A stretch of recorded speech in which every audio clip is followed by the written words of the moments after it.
I play cricket. I played first division cricket. I've played with the likes of W.V. Raman, L.C. Ramakrishnan, V.B. Chandrasekhar. Srikanth was 1 year junior to me in school. I was just 23, 24 years old. I lost my job. I didn't know what to do next. So that was the time when I had to leave my job. I didn't want to leave my job. I was forced to leave my job because I went against the management to provide shoes to those people who had to be provided shoes since they were working in a very toxic area, in a very slippery area where snakes used to infest the place. And my first initial bill, as far as an entrepreneur was concerned, I paid 250. I got paid 250 rupees. Out of that, 50 rupees went for getting the megger as a hiring charge. Welcome to the podcast on Lotus Life Leadership. We have Mr. RamKumar, who's going to share his life experience and his learning over the last 40 years. Mr. RamKumar is an entrepreneur who had worked in the interior design industry for 25 years, who turned into a turnkey contractor. And in 2010, he took a major detour in his life. He started working as a volunteer with the Theosophical Society and the Ramakrishna Mutt. He started doing a lot of social service. And after that, he's now fully engaged in helping people prosper and grow in life, both personally and spiritually. That is Mr. RamKumar, and we're going to talk about his experiences in the next episodes. So welcome, sir. Hi. Nice meeting you, Deepak. Pleasure, sir. We've been wanting to have this session for a long time. Happy that it happened on a rainy day. Absolutely. I think the cyclone will do little damage to our great city of Chennai. Absolutely. So I think it's a beautiful morning because we're sitting down talking about something very important for a lot of people, and especially you are going to share your experiences. But let us start with who you are, sir. So can you tell us who's RamKumar in a nutshell? Who's RamKumar, the man? RamKumar is a very timid, a very introverted person when it comes to the initial years of his school days, and slowly picked on as I joined Annamalai University in the engineering faculty. I did my electrical engineering there, and there was a little bit of opening for me to get in touch with a lot of people who come from a diverse set of families. Agriculture or engineering or services, or a lot of people I mixed with and then exposed in a very different atmosphere, and being in a hostel made me a little bit open up. And then I got in touch with a lot of people. I play cricket. I played first division cricket. I've played with the likes of W.V. Raman, L.C. Ramakrishnan, V.B. Chandrasekhar. Srikanth was 1 year junior to me in school. I've been an athlete also. I've been a sort of a cricketer who didn't want to make up big in cricket, but so was my skill also. It's not great.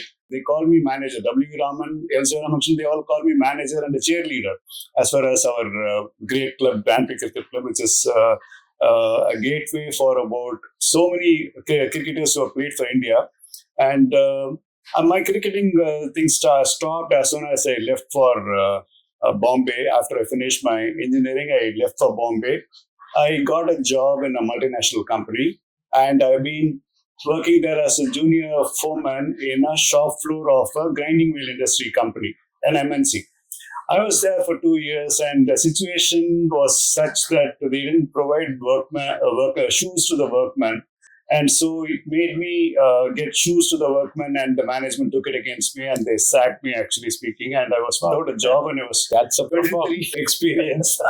I was just 23, 24 years old. I lost my job. I didn't know what to do next. So that was the time when I had to leave my job. I didn't want to leave my job. I was forced to leave my job because I went against the management to provide shoes to those people who had to be provided shoes since they were working in a very toxic area, in a very slippery area where snakes used to infest the place, and where it was. This was the Bombay in the early 70s, I guess. No, it was in the year 84. 81 to 84. 81 to 84. This incident happened in 84, and I had to pack my bag and baggage, and I had to leave for my city of Chennai, jobless, moneyless, and just I came here without a job, and immediately I got a job in GEC.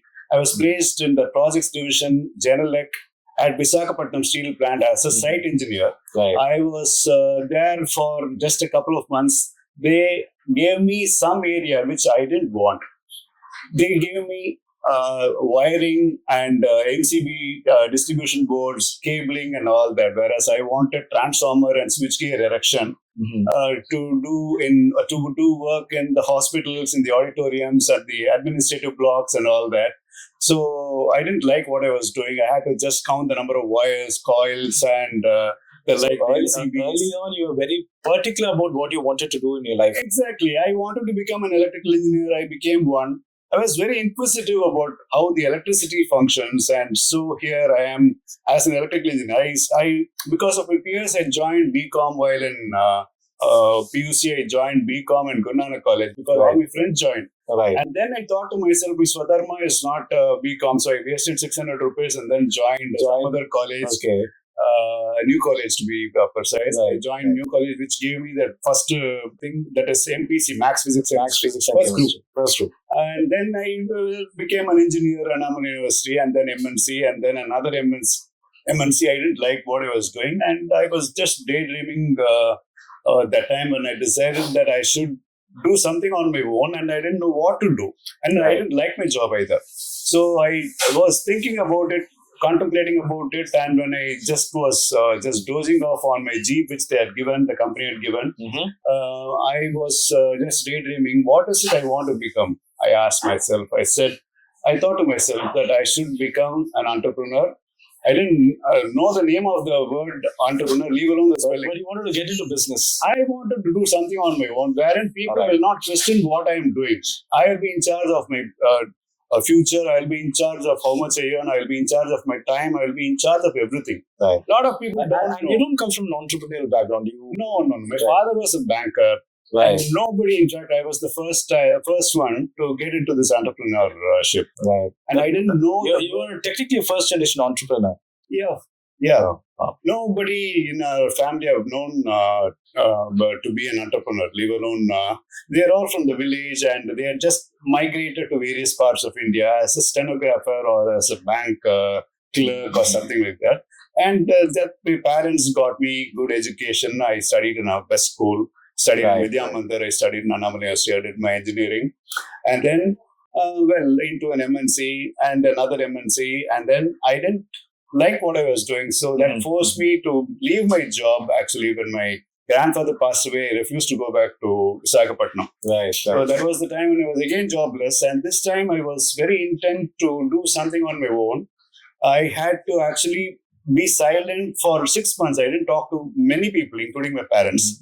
I was just conversing with my friend, my only friend, who used to take me to coffee shops and all that to make me cheerful and all that. But I was thinking, what next? I was getting jobs who were giving me about 400 rupees, 600 rupees salaries when I was getting about 1550 rupees salary in my early company. Yeah. So then that 400, 500 rupees somewhere in Tiruvallur, whereas my house was in Mylapore.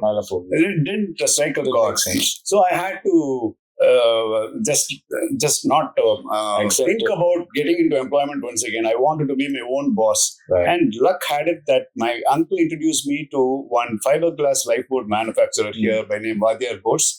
And there he called me once, Mr. P. Ramakrishna, who owns this fiberglass lifeboat manufacturing unit. And then he told me to actually do a mega test in his factory, measuring the insulation resistance of his cable, switchgear, and things like that. So that was the first project, actually. First personal project, and the project was worth 250 rupees. My first initial bill, as far as an entrepreneur was concerned, I paid 250. I got paid 250 rupees. Out of that, 50 rupees went for getting the megger as a hiring charge. Right. So my thing was there for one full day. I did the complete insulation resistance of all the switch gears, cables, and all that. And then I made a beautiful chart and gave it to him. On the following day, he got impressed. He asked me if I would be able to erect sodium vapor lamps and then cabling and MCB TVs and all that. I said yes. I normally say yes to everything because this is the way I have been wired Beautiful. I'm just noticed something very different about you as a personality. Were you a rebel when you started all these things? I'm just asking this question because a lot of your decisions sounds rebellious to most people, at least in the 80s. So were you a rebel or were you a very, you said you were timid, but I think you're more of a rebel and kind of showcase yourself as an introvert turned extrovert.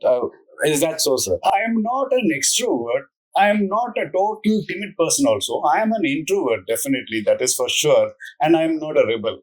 I go with the flow. And I won't actually. But your decisions much. are. My decisions have been my own. rebellious. The decisions have been my own. Right. I don't actually follow what you tell me to do something I normally don't do. I think about it a lot and then see if it fits into the scheme of things and then start applying myself to getting into that. Totally, if I'm totally convinced, if you tell me I don't follow the herd, that is something which I find in many people today. Today they invest in this stock, and the 1 lakh people invested in that stock. I don't belong to that category. I think and say that if all the people are running there will be something problem. Right. And normally I don't do that. So I think that is the most important thing. I think that is where I think most of the people today are going wrong. You have to follow your own swadharma. You have to follow your own instincts. You have to follow your own gut feeling is all what I think one should be thinking of. Absolutely. When one has to come up in future, you should not follow the herd. You should stay off and then think about it. And if the herd is well worth the trip, I think you should join. Else, I think you should refrain from joining the herd. This is an interesting take because if I'm looking at your, at least to my understanding, you studied electrical engineering, you worked in that segment. Ultimately, you also pursued business in that segment. But if I'm looking at your decision making, that's quite phenomenal because you were very clear about what you wanted to do right from your first day at work. You stood for your ethics. So when you're looking at the ethical standpoint in a business or in a shop floor, I could say that you are quite a person who follows the rules and quite ethical. But what is your take on ethical practices in the industry, sir? Technically in work or in industry, what is your take on it? And is the current generation valuing those ethics that we talk about? I'm talking about ethics like integrity, toxic work culture, all those things. Because nowadays, I don't think even now, nobody can speak against the boss, right? And the reason why I quoted you as a rebel was because you spoke up. And that is something that I cannot also not do because I need to be amicable with my bosses. So how do you look at that scenario in general? And what is your suggestions to the younger folks out there to handle this kind of stuff? Because this is quite a revelation for many of us, actually.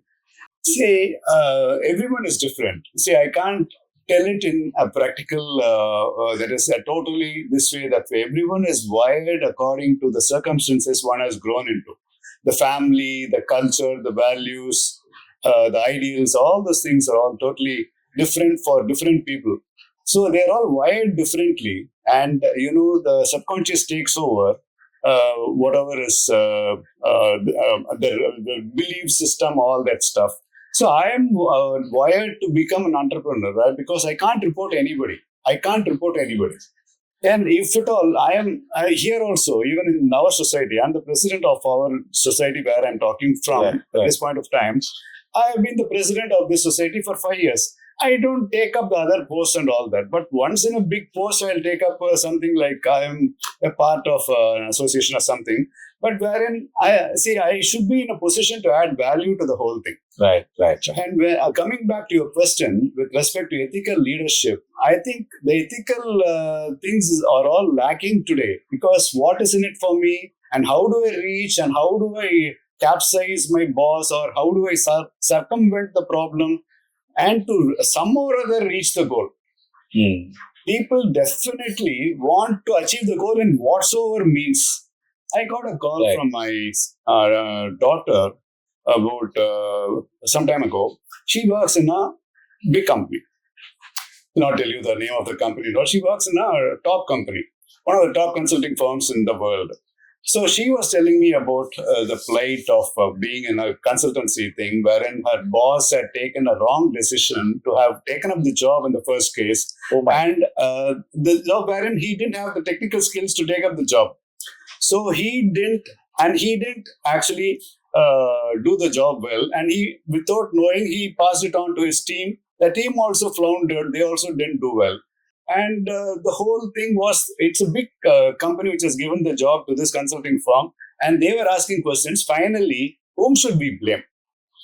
The manager or the partner said of that firm said, you can put the blame on me because I took the job. They said, no, we can't put the blame on you. We will put the blame on somebody else. Then it so happened that this man said, you put the blame on this guy. Scapegoat. He's become a scapegoat. He becomes a scapegoat. Whereas it comes to possibly an extent of even this guy losing the job. It's all right for them. For them, it's all right.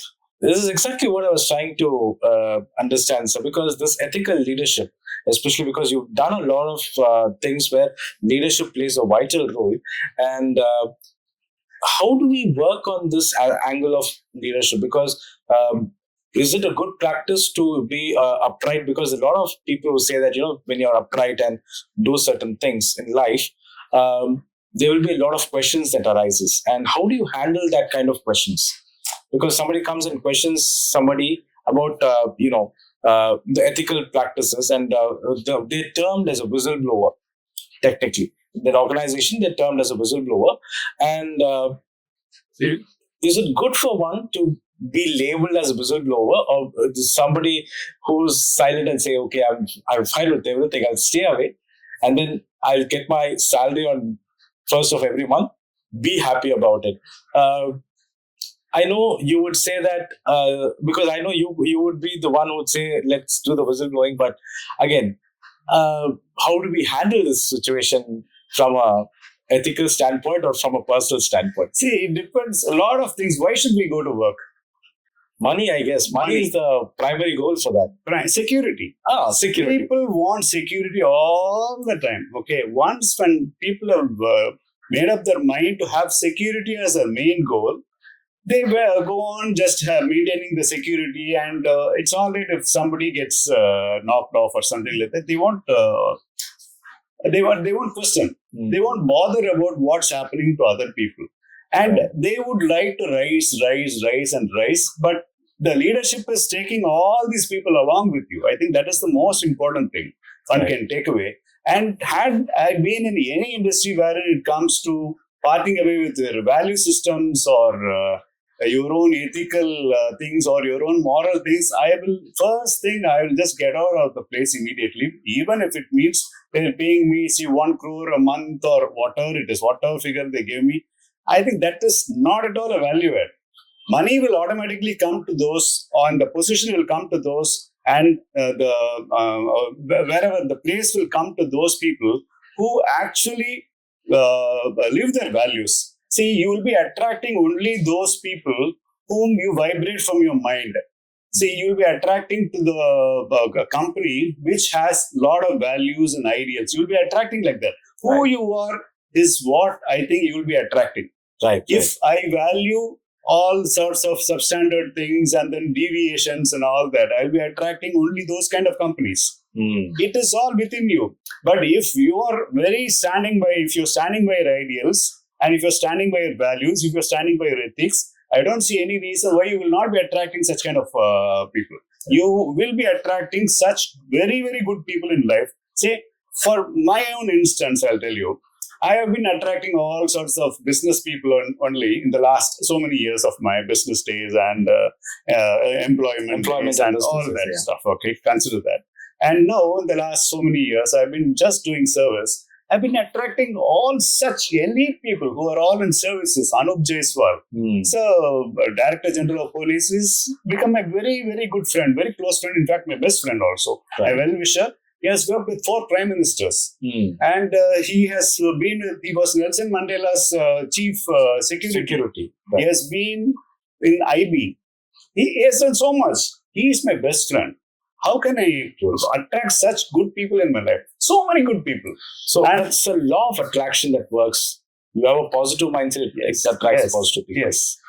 How does one, because you spoke about attraction, how does one train to attract the right kind of people? Is it the mindset, or is it a discipline, or is there a secret sauce to do all these things? Secret, or is there magic that works out? We would like to understand that. How do you do that?